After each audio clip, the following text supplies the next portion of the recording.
আমি চাই আছোঁ মনিটাৰী পলিচি।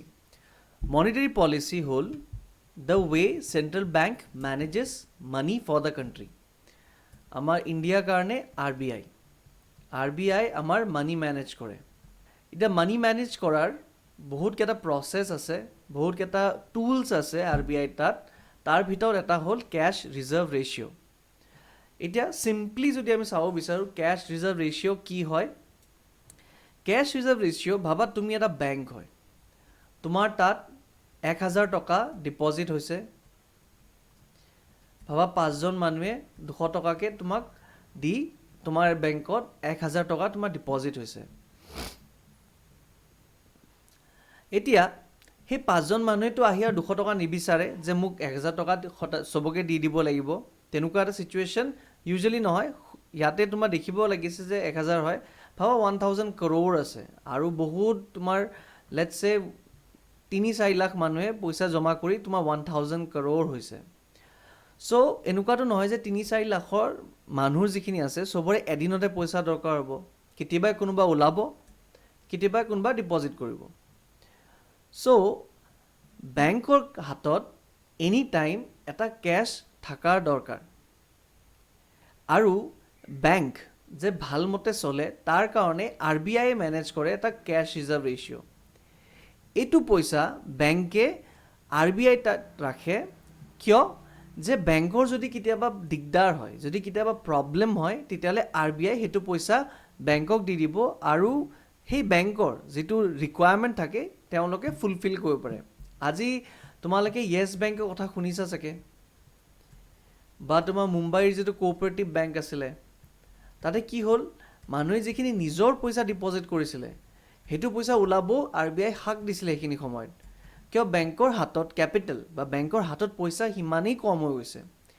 সেইবোৰ বস্তু মেনেজ কৰিবৰ কাৰণে আৰ বি আই মেণ্ডেটৰী কৰে যে এটা কেছ ৰিজাৰ্ভ ৰেচিঅ' বেংকে থ'ব লাগিব আৰ বি আই তাত। So' this is a monetary policy tool use by countries central bank, আমাৰ কাৰণে R B I, to regulate the amount of liquid cash available in the system. যদি বেংকৰ তাত পইচাৰ কিবা দিগদাৰ হয়, তেতিয়াহ'লে সেই বেংকে আৰ বি আই তাত যাই ক'ব পাৰে যে আমাৰ যিটো CRR আছে সেইটো আমাক দি দিয়ক, আমি বৰ্তমান যিটো আমাৰ ৰিকুৱাৰমেণ্ট আছে আমি এইখিনি শেষ কৰিব পাৰোঁ। কিয় মই আগতে কৈছোঁ বেংকৰ কাম কি হ'ল, মানুহৰ পৰা ডিপজিট লৈ তোমাৰ লোন দিয়াৰ কাম। এতিয়া এনেকুৱা হ'ব পাৰে যে কিছুমান লোন বেয়া হৈ গ'ল, পইচা ঘূৰি নাহিলে। চ' সেইবোৰ ছিটুৱেশ্যন হেণ্ডেল কৰিবৰ কাৰণে আৰ বি আই প্ৰথমেই তোমাৰ বেংকৰ পৰা এটা পইচা নিজৰ তাত ৰাখি লয় এজ এ কাষ্টডিয়ান, যে সেইটো পইচাত কোনো ইণ্টাৰেষ্ট নিদিয়ে, কিন্তু বেংকৰ যদি কেতিয়াবা দিগদাৰ হয় বা প্ৰব্লেম হয় বা লিকুইডিটি ইছ্যু যদি কেতিয়াবা হয়, তেতিয়া তেওঁ সেই পইচাটো ওলাই তোমাৰ যিখিনি মানুহ ডিপজিটাৰ আছে চবকে যেন বিলাই দিব পাৰে, সিহঁতৰ যেন অশান্তি নহয়। So' that is a cash reserve ratio'. It is the money kept in R B I by the banks. So' in simple terms, it is a specific percentage of total deposits, যিমান তেওঁলোকৰ পইচা আছে তাৰ এটা percentage that commercial banks keep as cash reserve with central bank. Central bank তাত থ'ব লাগে, that is by rule থ'বই লাগিব। চ' সেইটো হ'ল তোমাৰ কেছ ৰিজাৰ্ভ ৰেচিঅ'। আচ্ছা, কিয় ৰাখে? প্ৰথম ৰিজনটো যে কেছ ৰিজাৰ্ভ ৰেচিঅ' কিয় আৰ বি আই মেণ্ডেটৰী কৰিছে, that is to ensuring solvency and safety issues। যে তোমাৰ বেংকত সদায় ডেইলি উইথড্ৰলছ হয়। আজি ভাবা তুমি বেংকৰ তাত পইচা ওলাব গ'লা আৰু বেংকে ক'লে যে নাই, আজি আমি কেছ দিব নোৱাৰোঁ, কিয় আমাৰ তাত কেছ নাই। চ' তুমি কেনেকুৱা এটা তোমাৰ চিন্তা এটা হ'ব, তুমি আৰু 10জন মানুহ ক'বা, সেইজন মানুহ গৈ বেংকত লাইন ধৰিব যে নাই আমাৰ পইচা আমাক ঘূৰাই দিয়ক, আপোনাৰ পৰা আমাৰ বিশ্বাস শেষ হৈ গৈছে। চ' এটা আমাৰ বিশ্বাস আছে বেংকৰ ওপৰত যে আমাৰ পইচা তেওঁলোকে ভালকৈ থ'ব। চ' ডেট ছিষ্টেমিক ট্ৰাষ্ট যিটো আছে সেইটো যেন ইৰ'ড নহয়, সেইকাৰণে তোমাৰ আৰ বি আই CRR থৈ লয় নিজৰ তাত, যে এই লিকুইডিটি ইছ্যু যদি কেতিয়াবা আহে তেতিয়া তেওঁ CRR পৰা পইচা দি ডিপজিটাৰৰ যেন পইচা তেওঁৰ হাতত গুচি যায়, সেইটো তেওঁলোকে এটলিষ্ট চেষ্টা কৰিব। চ' ডেইলি উইথড্ৰলছ হয়, maintain a minimum level of liquid cash to meet the daily withdrawal demands of the customers, and by forcing banks to keep a portion of deposits with central bank, it prevents bank from becoming too thin and helps maintain public confidence in the banking infrastructure. আজি ভাবা তুমি যদি SBI তাত গৈ তুমি পইচা ওলাব গ'লা আৰু SBI তোমাক ক'লে যে আমাৰ তাত কেছ নাই তোমাক দিবৰ কাৰণে, আমি নোৱাৰোঁ পইচা দিবলৈ, তুমি ভাবা গোটেই যিটো বেংকিং ছিষ্টেমটো আছে, যিমান তোমাৰ 12-13টা বেংক আছে, গভৰ্ণমেণ্ট অফ ইণ্ডিয়াৰে হওক বা প্ৰাইভেটেই হওক, তোমাৰ সেই বেংকৰ ওপৰত তোমাৰ বিশ্বাস উঠি যাব। চ' সেইবোৰ মেইনটেইন কৰিবৰ কাৰণে তোমাৰ CRR ৰাখা হয়। আৰু কেইটামান ৰিজন আছে, বাট সেইকেইটা বুজাৰ আগতে আমি আৰু কিছুমান বস্তু চাই লওঁ যে কেছ ৰিজাৰ্ভ ৰেচিঅ' কেলকুলেট কেনেকৈ কৰে। এতিয়া কেছ ৰিজাৰ্ভ ৰেচিঅ' কেলকুলেট কেনেকৈ কৰে, আমি যে কৈছিলোঁ এটা পাৰ্চেণ্টেজ অফ ডিপজিটছ, বেংকৰ যিমান টোটেল ডিপজিট আছে তাৰ এটা পাৰ্চেণ্টেজ RBI তাত থ'ব লাগিব। এতিয়া কথাটো হ'ল পাৰ্চেণ্টেজটো ক'ৰ পৰা আহে আৰু পাৰ্চেণ্টেজ কেলকুলেট কেনেকৈ কৰে। চোৱা, বেংকত তাত কি ধৰণৰ ডিপজিট থাকে। এটা হ'ল ডিমাণ্ড ডিপজিটছ, এটা হ'ল টাইম ডিপজিটছ। আমি পঢ়িছোঁ ডিমাণ্ড ডিপজিটছ কোনটো হয়, আমাৰ ছেভিংছ একাউণ্টত বা বিজনেছসকলৰ কাৰণে কাৰেণ্ট একাউণ্টত থকা যিটো পইচা আছে তাক আমি ডিমাণ্ড লাইবিলিটি বুলি কওঁ বা ডিমাণ্ড ডিপজিটছ। ডিমাণ্ড কিয়, মই যেদিনাই মন যায় সেই পইচাটো মই ওলাই লৈ আহিব পাৰোঁ। চ' সেইকাৰণে ডিমাণ্ড, অন ডিমাণ্ড সেই পইচাটো যেন এভেইলেবল হয়। ছেকেণ্ড আমি এটা পঢ়িছিলোঁ টাইম লাইবিলিটি বা টাইম ডিপজিটছ। কোনটো হয়, যিবোৰ পইচা আমি নিৰ্দিষ্ট সময়ৰ কাৰণে বেংকৰ হাতত দি দিওঁ। FD হ'ব পাৰে একেবাৰে যদি দিছা, আৰু সদায় যি মাহে মাহে পইচা জমা কৰি আছা তাক ৰিকাৰিং ডিপজিট বুলি কয়। চ' এই দুটা ধৰণৰ ডিপজিট বেংকৰ তাত থাকে, আৰু বেংকে এই টোটেল ডিপজিটৰ এটা পাৰ্চেণ্টেজ RBI তাত থ'ব লাগিব। এতিয়া প্ৰশ্নটো হ'ল যে বেংকতো সদায় মানুহ আহে পইচা থ'বলৈ, সদায় মানুহে পইচা লৈ যাবলৈ, তুমি হিচাপ কেতিয়া কৰিবা।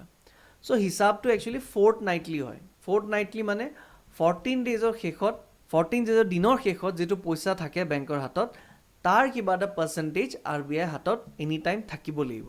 চ' this is calculated based on banks NDTL, net demand and time liabilities. Demand deposit আৰু টাইম ডিপজিটৰ যিটো টোটেল আছে তাৰ এটা পাৰ্চেণ্টেজ RBI তাত থ'ব লাগিব। Let's say a bank has a NDTL of 100 crores, বেংকৰ তাত 100 crores টাইম আৰু ডিমাণ্ড ডিপজিট মিলাই 100 crores আছে। চ' দ্য চেণ্ট্ৰেল বেংক যদি ছেট কৰে যে 4.5% দিব লাগিব, ৰাখিব লাগিব RBI তাত, so' the commercial bank must deposit 4.5 crores directly into its account of with the central bank. আৰু ইয়াৰ কাৰণে they earn zero interest on the money parked with the central bank. Central bank বা RBI সেই 4.5 crores যদি সিহঁতৰ তাত safe custody থৈছে, সেইটো পইচাটো ওপৰত কোনো ইণ্টাৰেষ্ট নিদিয়ে। বাট এইটো আমাৰ ডিপজিটাৰৰ বেনিফিটৰ কাৰণে, ডিপজিটাৰৰ ইণ্টাৰেষ্টৰ কাৰণে থোৱা হয়, যেন আমি হাবাধৰি খাব নালাগে আমাৰ পইচা কেতিয়াবা ওলাবৰ কাৰণে। আচ্ছা, এতিয়া বুজিতো পালোঁ যে বেংকৰ যিমান টাইম আৰু ডিমাণ্ড ডিপজিট আছে তাৰ টোটেলৰ লেটছ চে 4.5% তোমাৰ বেংকে RBI তাত থ'ব লাগে। এতিয়া তুমি ভাবা, মই যিটো কৈছিলোঁ বেংকৰ মূল কাম কি হয়, তোমাৰ আৰু মোৰ পৰা ডিপজিট লৈ লোন দিয়াৰ। ডিপজিট সস্তাত উঠাই লেটছ চে 6% আৰু লোন দিব 12%। তাৰ মাজত যিটো 6% আছে সেইটো হ'ল তোমাৰ প্ৰফিট বা ইনকাম অফ বেংক। চ' ভাবা যদি RBI CRR বঢ়াই দিয়ে, CRR বঢ়াই দিয়া মানে কি হ'ল, 4.5%ৰ পৰা লেটছ চে RBI ক'লে যে এতিয়াৰ পৰা বেংকৰ অৱস্থা বৰ এটা ভাল নহয়, চ' আমি ভাবি আছোঁ তোমালোকে 10% আমাৰ তাত থোৱা। RBI ক'লে যে 10% তোমালোকে আমাৰ তাত থ'বই লাগিব, নহ'লে আমি বিজনেছ কৰিব নিদিওঁ। চ' তুমি ভাবা এনেকুৱা ছিটুৱেশ্যনত কি হ'ব পাৰে, বেংকৰ তাত লোন দিবলগীয়া পইচা কমি যাব। প্ৰথমে যদি 100 টকাত 4.5% তুমি যদি CRR ৰাখিছা, তুমি লোন দিব পৰা পইচা তোমাৰ তাত কিমান আছে, 95.5। আৰু সেই 100 টকাৰ ভিতৰত নেক্সট চিনাৰিঅ'ত যদি আমি চাওঁ, RBI কৈছে যে নাই তুমি 10 টকা মোৰ তাত থ'ব লাগিব। চ' তোমাৰ তাত কি হ'ল, লোন দিবলগীয়া পইচা কমি গ'ল, তোমাৰ তাত এতিয়া 90 টকা আছে। So' banks have less loanable funds যেতিয়া CRR বাঢ়ি যায়। আৰু যদি উল্টাটো হয় কি হ'ব, চিম্পল, বেংকছৰ তাত লোন দিবলগীয়া ফাণ্ড বেছি থাকিব। আচ্ছা, এতিয়া CRR বাঢ়ি গ'লে আৰু এটা বস্তু কি হ'ব পাৰে, এতিয়া চোৱা বেংকে 95.5 ৰুপিছত যিখিনি ইনকাম কৰি আছিলে, সেই ইনকামটো তেওঁলোকে 90 ওলাব লাগিব। কিয়, বেংকৰ নিজৰতো এটা খৰচা আছে, তেওঁলোকৰ নিজৰ ষ্টাফ আছে, চেলেৰি দিব লাগে, তেওঁলোকৰ নিজৰ বিল্ডিঙৰ ভাড়া আছে আৰু ইলেক্ট্ৰিচিটি বিল আছে, সেইবোৰতো মেইনটেইন কৰিব লাগিব। তো কি হ'ব, বেংকে তোমাৰ যদি 95.5 ৰুপিজ থকা সময়ত লোন লেটছ চে 12% দি আছে, এতিয়া সিহঁতে কি ক'ব, 13% লোন দিব লগা হৈ যাব। কিয়, ইনকামটোতো কমাব নোৱাৰে। সেইকাৰণে তোমাৰ যেতিয়া CRR বাঢ়ি যায় কি হয় তোমাৰ ইণ্টাৰেষ্ট ৰেট বাঢ়ি যায় কিয় বেংকৰ তাত কম পইচা লোন দিবলৈ থাকে কম পইচা লোন দিবলৈ থাকে কিন্তু ইনকামটো বঢ়াবই লাগিব তো কি হ'ব তুমি লোনত ইণ্টাৰেষ্ট বঢ়াই দিবা সেই প্ৰফিট বনাবৰ কাৰণে কম কেপিটেলত তাৰ উল্টাটো কি হ'ব যেতিয়া CRR কমি আহিব ইণ্টাৰেষ্ট ৰেট লোনছৰ কমি যাব কিয় বেংকৰ তাত এতিয়া বেছি পইচা আছে তো বেংকে কম ইণ্টাৰেষ্টতো লোন দি সেই ইনকামটো কৰিব পাৰে নেক্সট হ'ল CRR যদি বাঢ়ি যায় এতিয়া বাঢ়ি গ'লে কি হয় যেটা আমি ক'লোঁ RBI তাত বেংকে বেছিকৈ পইচা থয় চ' বেংকৰ যিটো মেক্সিমাম পইচা যদি RBI তাতে আছে এতিয়া বেংকে আমাৰ পৰা ডিপজিট ল'বলৈ কি কৰিব লাগিব ইণ্টাৰেষ্ট ৰেট বঢ়াব লাগিব ভাবা তোমাৰ যদি বেংকৰ আজি 20-25টা যে বেংক আছে চবেই RBI তাত তোমাৰ CRR বাঢ়ি গৈছে তো কি হ'ল মাৰ্কেটত পইচা কমি গৈছে এতিয়া তুমি মই আমাৰ দৰে মানুহ যিবোৰ আছে এতিয়া আমি কি কৰিম আমি বেছি ইণ্টাৰেষ্টটো এক্সপেক্ট কৰিম কিয় বেংকে ডিপজিট ল'বই লাগিব বেংকে ডিপজিট লৈহে আগত লোন দিব তাৰপিছত লোন বাঢ়িব সিহঁতৰ ইনকাম হ'ব তো আমাৰ পৰা পইচা ল'বৰ কাৰণে কি হ'ব বেংকে বেছি ইণ্টাৰেষ্ট দিব লগা হৈ যাব often to increase attract cash তোমাৰ FD RD বা ছেভিংছ বেংকত তোমাৰ বেছিকৈ ইণ্টাৰেষ্ট দিব লাগিব তেতিয়া কি হ'ব মানুহে তেতিয়া বেছিকৈ পইচা ডিপজিট কৰিব আমাৰ যিটো লিকুইডিটি থিয়ৰী প্ৰিফাৰেঞ্চ থিয়ৰীটো আমি কৈছিলোঁ লিকুইডিটি প্ৰিফাৰেঞ্চ থিয়ৰীটো আমি কথাটো কৈছিলোঁ যিটো আমাৰ ইকনমিষ্ট জন মেইনাৰ্ড কেইনছে কৈছিলে যে মানুহক বেছি ইণ্টাৰেষ্ট দিব লগা হয় সেই কেছটো মানুহ হাতৰ পৰা ওলাই আনি বেংকত জমা কৰিবৰ কাৰণে তো যেতিয়া CRR বাঢ়ি যাব পইচা মাৰ্কেটত কম হৈ গ'ল চ' মানুহৰ পৰা পইচা ওলাবৰ কাৰণে আৰু বেছি ইণ্টাৰেষ্ট দিব লগা হৈ যায় আৰু সেই অপজিটত যদি CRR কমি আহে তেতিয়া কি হ'ব ফিক্সড ডিপজিটৰ তোমাৰ ৰেট কমি আহিব কিয় মানুহৰ হাতত বেছি পইচা আছে চ' বেংকৰ তাত পইচা জমা কৰাৰ ইমান টেনশ্যন নাই চ' বেংকে কম ইণ্টাৰেষ্ট দিব আৰু CRR বাঢ়ি গ'লে কি হ'ল যিটো মই ক'লোঁ পইচা বেছি পইচা RBI তাতে জমা হৈ গ'ল চ' মাৰ্কেটত কম পইচা আছে চ' মানি ছাপ্লাই টাইটেনছ আৰু তাৰ উল্টাটো কি হ'ব যেতিয়া CRR কমি আহিব বেছি পইচা আহি যাব মাৰ্কেটত চ' মানি ফ্ল'জ ইজিলি চ' এইটো এটা RBI হাতত টুল কি টুল তুমি যদি মাৰ্কেটত পইচা কম কৰাব বিচাৰি আছা তুমি যদি ভাবিছা যে বস্তুৰ দাম বাঢ়ি গৈছে কিয় বাঢ়ি গৈছে প্ৰডাকশ্যন একেই হৈ আছে কিন্তু মানুহৰ হাতত পইচা কিবা এটা কাৰণত মানুহৰ হাতত পইচা বেছিকৈ গৈছে চ' তেতিয়া কি হ'ব তুমি CRR বঢ়াই দিবা CRR বঢ়ালে কি হ'ব বেংকে বেছি পইচা তোমাৰ তাত ডিপজিট কৰিব তেতিয়া কি হ'ব মাৰ্কেটত পইচা কমি আহিব কিয় বেংকৰ তাত কম পইচা থাকিলে বেংকে লোন কম দিব পাৰিলে বেংকে বেছি পইচা ইণ্টাৰেষ্ট দিব লাগিব ডিপজিট আনিবৰ কাৰণে চ' তোমাৰ CRR যেতিয়া বাঢ়ি যায় মানি ছাপ্লাই মাৰ্কেটত কমি যায় so' this is one of the tools with RBI money supply তোমাৰ মেইনটেইন কৰিবৰ কাৰণে যদি মাৰ্কেটত পইচা কমি আহি আছে তেতিয়াহ'লে তেওঁ CRR কমাই দিব যেন মাৰ্কেটত পইচা বেছি গুচি যায় আচ্ছা আমি অলপ আগত যিটো ক'লোঁ যে কেনেকৈ তোমাৰ CRR ডিচাইড কৰে ফৰ্টনাইটলি মানে 2 weeks 14 ডেইজৰ পিছত বেংকৰ হাতত দিনৰ শেষত যিমান পইচা আছে তাৰ 4.5% তেওঁলোকে RBIত জমা কৰিব লাগিব এইটো এটা এক্সাম্পল দিছোঁ তোমালোকে চোৱা ডিমাণ্ড ডিপজিট মানে ভাবা কাছা মানে ছেভিংছ একাউণ্ট কাৰেণ্ট একাউণ্টত লেটছ চে এটা বেংকৰ 14 ডেইজৰ শেষত 600 crores আছে টাইম ডিপজিট FD RD কিমান আছে 400 crores আছে আৰু আদাৰ্ছ ভাবা আৰু ইণ্টাৰেষ্ট মিলাই 50 crores তেওঁ তাত জমা হৈছে চ' সেই টোটেল যিটো পইচা আছে 1050 হ'ল তাৰ পৰা ইণ্টাৰ বেংক ডিপজিট মাইনাছ কৰি 1000 crore তোমাৰ ফাইনেল NDTL হ'ল তাৰ 4.5% RBIত জমা কৰিব লাগিব এতিয়া ইণ্টাৰ বেংক ডিপজিট কি হয় আৰু ইণ্টাৰ বেংক ডিপজিট কিয় মানা কৰে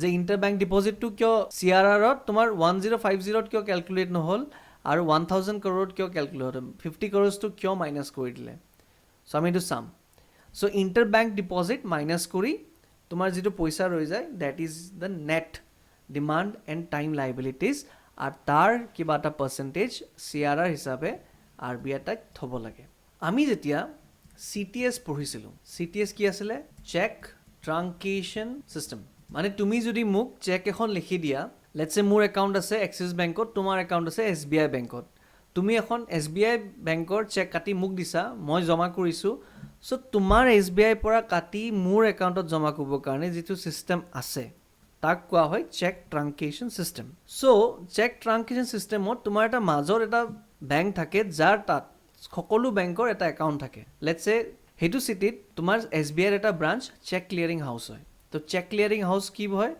তোমাৰ ইয়াৰ তাত সকলো বেংকৰ একাউণ্ট থাকে লেটছ সে তুমি মোক ICICI বেংকৰ চেক দিলা আৰু মোৰ একাউণ্ট আছে এক্সিছ বেংকত চ' এক্সিছ বেংকত চেকখন জমা হয় ইয়াৰ পৰা কাটি এক্সিছ বেংকৰ একাউণ্টত জমা কৰি দিয়ে ICICIৰ পৰা কাটি আৰু ICICI তাৰপিছত মোৰ একাউণ্টত জমা কৰিলে চ' এইটো যিটো চেক ক্লিয়াৰিং হাউচ হয় তাৰ তাত সকলো বেংকৰ এটা একাউণ্ট থাকে আৰু তাতে কিছুমান কেছ ৰাখা হয় কিয় তোমাৰ এই চেকবোৰ যে সোনকালে ক্লিয়াৰ হ'ব পাৰে সেইকাৰণে তাতে অলৰেডি কিছুমান ডিপজিট কৰি থোৱা হয় যদি মাইনাছ কৰিব লাগে মাইনাছ কৰি লয় যদি প্লাছ কৰিব লাগে প্লাছ মানে এড কৰিব লাগে এড কৰি লয় আজি পইচা কাটিব লাগে সেইটো একাউণ্টৰ পৰাই কাটি লয় আৰু তাৰপিছত এক্সিছ বেংকে মোৰ পৰা সেই পইচাটো লগে এইটো একাউণ্টত ডিপজিট কৰি দিয়ে তোমাৰ হিচাপটো মিলাবৰ কাৰণে চ' তেনেকৈ বেংকে নিজৰ মাজত ডিপজিট একাউণ্ট ৰাখে এইবোৰ ছিষ্টেমছ যিবোৰ আছে সেইবোৰ যেন সোনকালে তোমাৰ একদম ফাষ্ট ডেলিভাৰী হ'ব পাৰে পইচাৰ সেইটো কাৰণে সেই যিটো পইচা যে বেলেগ বেংকৰ এটা ক্লিয়াৰিং হাউচত গৈ জমা হয় সেইটোক কোৱা হয় তোমাৰ inter bank deposits so' on a given day billions of money move between banks as customers swipe their credit cards, write checks or make online transfers. So dinor shekhot bank A might owe 100 crores from bank B. Kyo? Because bank A manu B bahut paisa transfer korise. A manue B bahut transfer korise. So bankor jitu interbank deposit ase tar pora paisa tu kati hiyote settle kori loy. To settle these clearing balances seamlessly, banks maintain active deposit accounts with each other.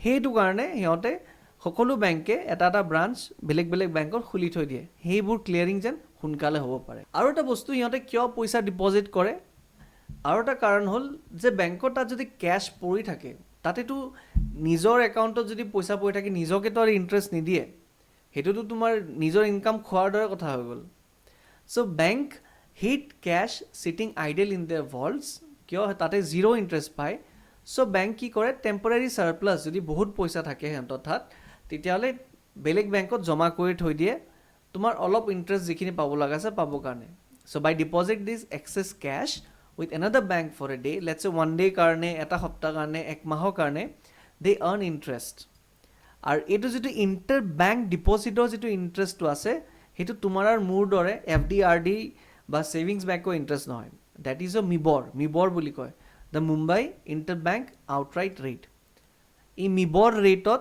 সিহঁতে ইণ্টাৰেষ্টটো পায় তোমাক আৰু মোক যেতিয়া interest দিয়ে সেইটো তোমাৰ FD হ'ব পাৰে RD হ'ব পাৰে কাছা হ'ব পাৰে চৰি কাৰেণ্ট একাউণ্টছত নিদিয়ে ছেভিংছ একাউণ্টো হ'ব পাৰে কিন্তু যেতিয়া বেংকে বেংকক ইণ্টাৰেষ্ট দিব লাগে সিহঁতে মিবৰটো চায় তো this a primary interest rate that indicates the average at which Indian banks borrow and lend unsecured funds in overnight wholesale inter bank market যেতিয়া পইচা ল'ব লগা হৈ যায় কিবা বেলেগ বেংকৰ পৰা তেতিয়া সিহঁতে কিমান ইণ্টাৰেষ্ট দিয়ে সেইটো হ'ল তোমাৰ মিবৰ চ' এদিনৰ কাৰণে যদি বেংকে মাজত যদি লোন লয় লেটছ এ বেংক বিয়ে বেংক এৰ পৰা লোন লৈছে এদিনৰ কাৰণে এটা ৰাতিৰ কাৰণে তাক কোৱা হয় call money to fix sudden immediate imbalances in daily cash clearing যে কেছৰ যদি কিবা শ্বৰ্টেজ পৰি গৈছে তেতিয়া যদি এদিনৰ কাৰণে লেটছ এ তোমাৰ ICICI বেংকে SBIৰ পৰা এদিনৰ কাৰণে পইচা লৈছে 100 crore 150 crore যিমানে হয় তাক কোৱা হয় কল মানি আৰু যদি 2 পৰা 14 দিনৰ মাজত যদি পইচা লৈছে ধাৰ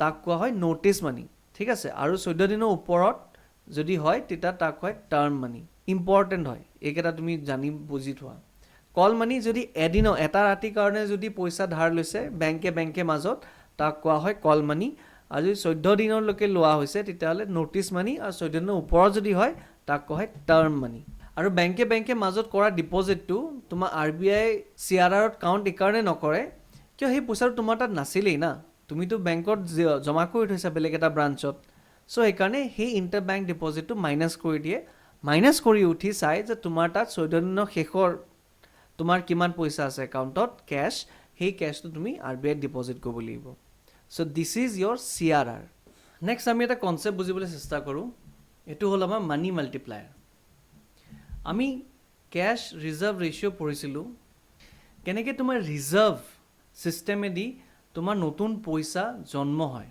তোমাৰ মানি মাল্টিপ্লায়াৰৰ এইটো হ'ল তোমাৰ ডেফিনেশ্যন বাট আমি এক্সাম্পল দি বুজি চাওঁ তোমালোকে বেছি ভালকৈ বুজি পাবা চ' তোমাৰ এটা ইকনমিত ভাবা এটাই বেংক আছে আৰু মানুহ এজন তোমাৰ এ নামৰ মানুহ এজনে তোমাৰ 10,000 rupees ডিপজিট কৰিলে। চ' RBI তাতে কৈছে যে তুমি কেছ ৰিজাৰ্ভ ৰেচিঅ' 10% ৰাখিব লাগিব। চ' 10,000 টকাৰ 10% হ'ল 1,000 rupees। এতিয়া বেংকে বাকী 9,000 rupees যিটো তেওঁৰ হাতত আছে তেওঁ সেইটো সম্পূৰ্ণ লোনত দি দিলে। যিমান লোনত দিব ইমান বেছি ইণ্টাৰেষ্ট, ইমান বেছি ইনকাম। চ' সম্পূৰ্ণ পইচা তেওঁ লোনত দি দিলে। সেই বিয়ে আকৌ গৈ তোমাৰ বেংকত সেইটো পইচা জমা কৰিলে। চ' আকৌ তোমাৰ 10% ৰাখিবই লাগিব। চ' 10% ৰাখি এইবাৰ বেংকৰ হাতত কিমান থাকিলে পইচা? 8,100। চিয়েও সেইটো কাম কৰিলে, আকৌ ডিয়ে ল'লে, তাৰপিছত ডি কৰিলে, তেনেকৈ গৈ গৈ তুমি চোৱা লাষ্টত এনেকুৱা এটা চিটুৱেশ্যন আহিলে, তুমি যদি টোটেল কৰিব বিচাৰা, তোমাৰ ইনিচিয়েল ডিপজিট আছিলে 10,000, কিন্তু তোমাৰ ছিষ্টেমত তুমি পইচা জেনেৰেট কৰিছা কিমান? 90,000 plus 10,000, that is equal to 1 lakh। So' এই 10,000ৰ ডিপজিটত এই 1 লাখৰ যে সৃষ্টি কৰিছা, ইয়াকে কোৱা হয় মানি মাল্টিপ্লায়াৰ।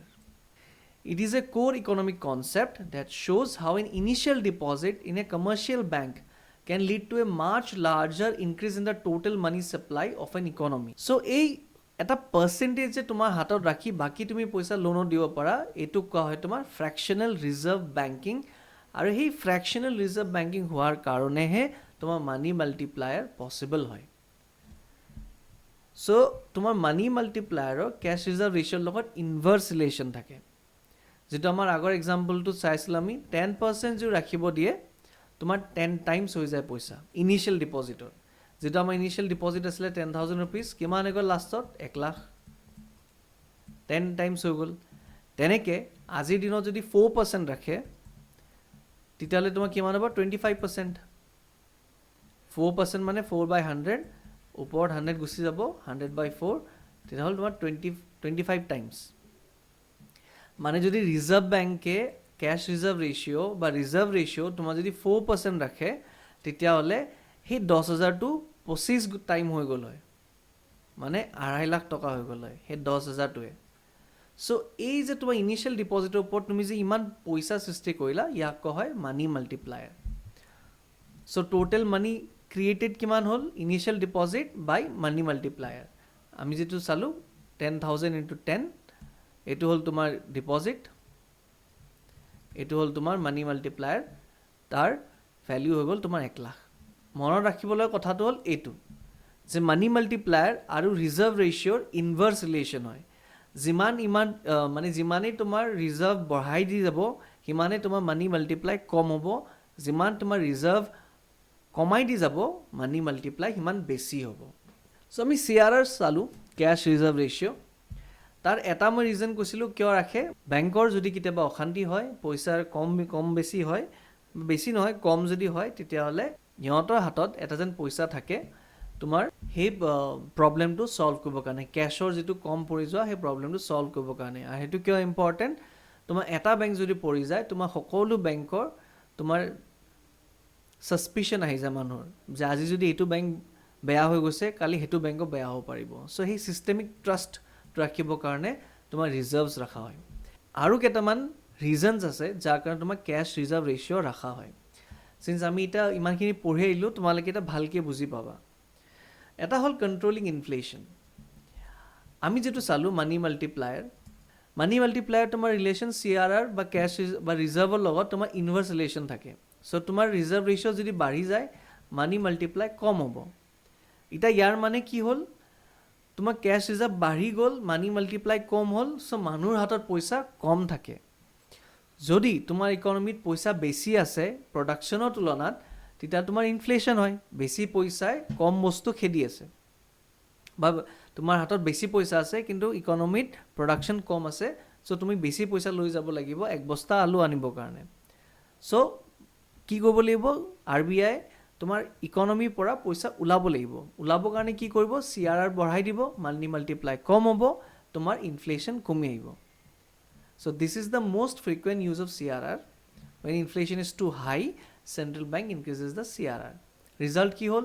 বেংকৰ হাতত কম পইচা থাকিলে লেণ্ডিং কৰিবৰ কাৰণে লেণ্ডিং কম কৰিলে কি হ'ল মানি মাল্টিপ্লাই কম হ'ল ইণ্টাৰেষ্ট ৰেট উইল ৰাইজ কনজিউমাৰ স্পেণ্ডিং ড্ৰপছ আৰু ইকনমিত যদি বেছি পইচা হৈছে তোমাৰ একদম বাৰ্ণ হৈ আছে ইকনমি কুলছ ডাউন চ' এইটো হ'ল তোমাৰ আৰু এটা ৰিজন CRR ৰাখাৰ বা CRR কেনেকৈ তোমাৰ as a tool RBI use কৰে 2 নম্বৰটো হ'ল মেনেজিং লিকুইডিটি তুমি CRR বঢ়াই দিলে পইচা কমি আহিব আৰু CRR কমাই দিলে পইচা বাঢ়ি আহিব ইকনমিত so' it acts as a tap to regulate the volume of money flowing through the system যেতিয়া বেছি পইচা হৈ যায় এক্সেছ লিকুইডিটি তোমাৰ ইকনমিত থাকে CRR helps to raise to suck out the cash CRR যিটো হয় একদম এটা ইমিডিয়েট টেপৰ দৰে হয় তুমি যদি CRR কমাই দিয়া পটককৈ বেংকৰ হাতত বেছি পইচা আহিছে বেংকে লোন দিব পাৰে ইকনমিত পইচা বাঢ়ি যায় CRR তুমি যদি বঢ়াই দিয়া বেংকে লোন দিব পৰা কেপাচিটি কমি গ'ল পইচা কমি গ'ল ইকনমিত পইচা কমি আহে চ' লিকুইডিটি মেনেজ কৰিবৰ কাৰণে CRR এটা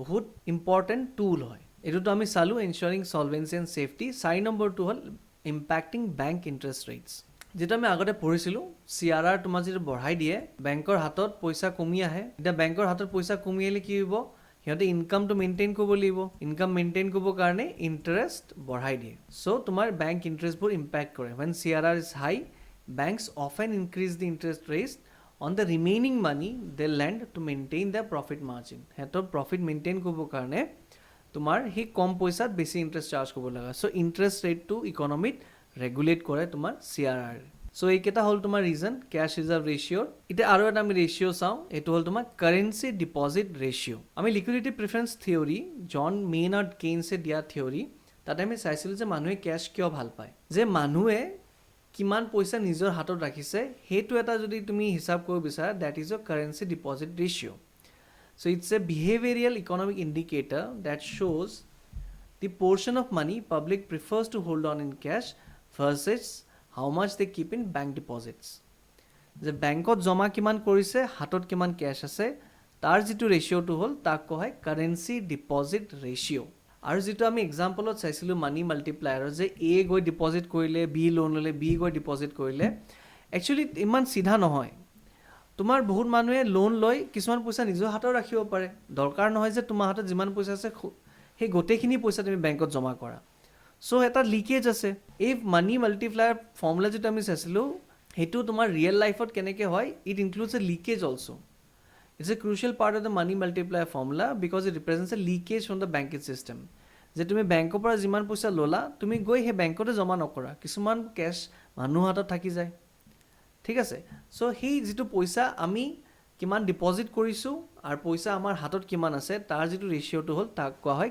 currency deposit ratio' so' C is the currency held by the public আৰু D total time and demand deposits in the bank বেংকৰ হাতত কিমান ডিপজিট আছে মানুহৰ হাতত কিমান কেছ আছে তাৰ যিটো ৰেচিঅ'টো হয় তাক কয় কাৰেঞ্চি ডিপজিট ৰেচিঅ' চ' যিটো আমি কথাটো কৈছিলোঁ যে সকলো পইচা তোমাৰ হাতত যি আছে তুমি বেংকত জমা নকৰা কিছুমান তুমি নিজৰ হাততো ৰাখা চ' মানি মাল্টিপ্লায়াৰ যিটো ফৰ্মুলাটো আছে সি একজেক্ট কেতিয়াও নহয়গৈ যে 1/m = 1/r CR আছিলে ৰিজাৰ্ভ আছিলে চ' তোমাৰ একদম একজেক্টলি 10 টাইমছ কেতিয়াও নহয় যিটো আমাৰ 10,000 তোমাৰ 1 লাখ হৈ গৈছিলে একজেক্টলি সিমান নহয় তাৰ ওচৰ পাছৰে থাকে কিয় কিছুমান কেছ মানুহ নিজৰ হাততো ৰাখে চ' সেইটো হ'ল তোমাৰ কাৰেঞ্চি ডিপজিট ৰেচিঅ' আমাৰ আৰ্লি এক্সাম্পল আমি চাইছোঁ it assume that every rupee lend out by the bank was immediately deposit into another bank which is in reality not possible so' people keep some cash in the wallets for daily expenses high CDR মানে কি মানুহৰ হাতত বেছি পইচা আছে মানুহৰ হাতত যে বেছি পইচা আছে কাৰ হাতত কম পইচা আছে বেংকৰ তাত কম পইচা আছে চ' মানি মাল্টিপ্লাই ইমান হ'ব নোৱাৰে বেংকে ইমান লোন দিব নোৱাৰে লোন নহ'লে মানি মাল্টিপ্লাই নহয় চ' হাই CDR means people hold more cash less money in the banking system reducing the overall multiplier effect আৰু ঠিক তাৰ উল্টা যদি ল' CDR হয় মানুহে হাতত কেছ কম ৰাখিছে চ' কি হ'ব banks get more raw material to create loans increasing the money multiplier অশান্তি দিয়ে কাৰেঞ্চি ডিপজিট ৰেচিঅ'য়ে এতিয়া যেনেকৈ মানুহে নিজৰ হাতত কেছ ৰাখিব ভাল পায় বা বেয়া পৰিস্থিতিৰ কাৰণে পইচা হাতত ৰাখিব ভাল পায় সেই তেনেকৈ সেই মানুহবিলাকেতো বেংকত বহি আছে সিহঁতে ডিচিশ্যন লৈ আছে চ' তেনেকৈ হয় যে বেংকে যে সকলো পইচা লোনো দি দিব সেইটো পচিবল নহয় বেংকে যিটো তোমাৰ CRR হয় সেইটো তোমাৰ RBI মেণ্ডেটৰী হয়, সেইটো তেওঁ দিলে। তাৰ বাহিৰেও কিছুমান পইচা বেংকে নিজৰ হাতত ৰাখে, সকলো পইচা লোনত দি নিদিয়ে। তোমাৰ ডে টু ডে উইথড্ৰলছৰ কাৰণেই হওক বা কেতিয়াবা বেয়া দিনৰ কাৰণেই হওক, কিছুমান পইচা সিহঁতে নিজৰ তাতো থয়। চ' যিটো পইচা বেংকে লোন দিয়া নাই, যিমান তেওঁৰ ডিপজিট আছে তাৰ এটা পাৰ্চেণ্টেজ CRR কৰাৰ পিছতো আৰু যিখিনি পইচা তেওঁ নিজৰ তাত ৰাখিছে, সেই টোটেলটো ডিভাইডেড বাই টোটেল যিমান সিহঁতৰ ডিপজিট আছে তাক কয় reserve deposit ratio'. So' this is the proportion of total deposits a commercial bank keep as reserves rather than lending them out. So this is a real world ratio how much cash banks are sitting on. ইয়াতে কি আছে যেটো মই ক'লো required reserves, যেটো তোমাৰ RBI ক'লে, RBI কৈছে যেতিয়া বেংকে ৰাখিবই লাগিব। So this is a mandatory percentage, হেও ৰাখে। তাৰ বাহিৰেও they keep extra cash to handle unexpected large withdrawals or when they feel the economy is too risky to issue new loans. যে লোন বেয়া হৈ যাব পাৰে সেইকাৰণে আমি লোন দিয়া নাই, নিজৰ তাত ৰাখিছোঁ পইচাটো। এই টোটেলটো ডিভাইডেড বাই তেওঁলোকৰ নেট টাইম এণ্ড ডিমাণ্ড ডিপজিটছ যিটো ৰেচিঅ' ওলায় তাক কোৱা হয় ৰিজাৰ্ভ ডিপজিট ৰেচিঅ'। মানুহৰ হাতত যিটো থাকে তাক কোৱা হয় কাৰেঞ্চি ডিপজিট ৰেচিঅ', বেংকৰ হাতত যিটো থাকে তাক কোৱা হয় ৰিজাৰ্ভ ডিপজিট ৰেচিঅ'। দুইজনেই নিজৰ হাতত অলপ এক্সট্ৰা কেছ ৰাখিব সদায় ভাল পায়। নেক্সট আমি চাওঁ velocity of money. Velocity of money, কিমান সোনকালে তোমাৰ পইচা মানুহৰ হাতত চাৰ্কুলেট হৈ আছে। এক্সাম্পলটোৰে যদি বুজোঁ, তোমাৰ ভাবা এটা সৰু এটা টাউন আছে য'ত মানি চাপ্লাই এখন 500 টকীয়া নোটে আছে আৰু একো নাই সেইটো সৰু টাউনত, অকল 500 টকীয়াৰ এখন নোট আছে। চ' ফাৰ্মাৰে কি কৰিলে, এখন 500 টকীয়া নোট তোমাৰ লৈ চিডছ কিনিলে দোকানদাৰৰ পৰা। দোকানদাৰে সেই 500 টকাটো মেকানিকক দিলে তেওঁৰ গাড়ী ফিক্স কৰিবৰ কাৰণে। সেই মেকানিকটোৱে আকৌ 500 টকা লৈ 500 টকাৰ চব্জি কিনিলে। চ' তুমি চোৱা এখনে নোট কিমান মানুহৰ হাতত ঘূৰিছে। The actual supply physical money is still only 500, এখন 500 টকীয়া নোটে হয়, কিন্তু 3টা মানুহৰ তাত সেই 500 টকা চেঞ্জ হৈছে। It changed hand 3 times. So ইয়াতে velocity of money is 3. So কিমান মানুহৰ হাতত পইচা চেঞ্জ হয় তাক কোৱা হয় velocity of money. It represents the number of times a single unit of currency is turned over or spent to buy domestically produced goods and services within a given time period. যে ইকনমিত কিমান পইচা আছে তাক হিচাপ নকৰি আমি হিচাপ কৰি আছোঁ যে পইচা কিমান সোনকালে ঘূৰি আছে ইকনমিত। The velocity measures how fast money moves rather than how much money moves. So তোমাৰ দুখীয়া মানুহৰ হাতত পইচা velocity হাই থাকে, কিয় সিহঁতে কম পইচা সিহঁতৰ হাতত থাকে, বেছিকৈ খৰচা কৰিব লগা হয়। চ' দুখীয়া মানুহৰ হাতত পইচা হাই velocity হয়, ধনী মানুহৰ হাতত ঠিক উল্টা হ'ব, ল' velocity, হাতত পইচা থাকে বেছি। বুম ইন দ্য ইকনমি, মানে ইকনমিক গ্ৰ'থ যদি বহুত বেছি হয় তাৰমানে কি হ'ল হাই ভেলচিটি হৈ আছে, বহুত পইচা খৰচা হৈ আছে, মানুহে পইচা খৰচা কৰি আছে, ইনকাম হৈ আছে, খৰচা হৈ আছে। চ' পইচাৰ লেনদেন বেছি। ডেভেলপ কাণ্ট্ৰিজত ভেলচিটি হাই থাকে, কিয় সিহঁতৰ হাতত বেছি পইচা থাকে, ডেভেলপ কাণ্ট্ৰি হয়। আৰু যদি মানুহ বেছিকৈ পইচা বৰ কৰে তেতিয়া তোমাৰ হাই ভেলচিটি হয়। বেছিকৈ পইচা তুমি ধাৰলৈ লৈছা, বেছি খৰচা কৰি আছা, তেতিয়াও তোমাৰ ভেলচিটি হাই হয়। তোমাৰ ভেলচিটিৰ ফৰ্মুলাটো হ'ল নমিনেল GDP বাই M। M মানে হ'ল তোমাৰ মানি চাপ্লাই। যে তোমাৰ নমিনেল GDP যি 200 লাখ কৰোৰ টকাৰ হয় আৰু তোমাৰ মানি চাপ্লাই যে 500 লাখ কৰোৰ আছে, তোমাৰ RBI প্ৰিণ্ট কৰি মাৰ্কেটত ৰাখিছে, তো তোমাৰ ভেলচিটি হ'ল 4। মানে সেই এখন নোট অন এন এভাৰেজ এখন নোট 4 বাৰ তোমাৰ হাত বদলি হয়। On an average every rupee in the money change hands 4 times during the year. মানে সেই এখন নোট তোমাৰ 4জনৰ মানুহৰ হাতত তাত গৈ আছে।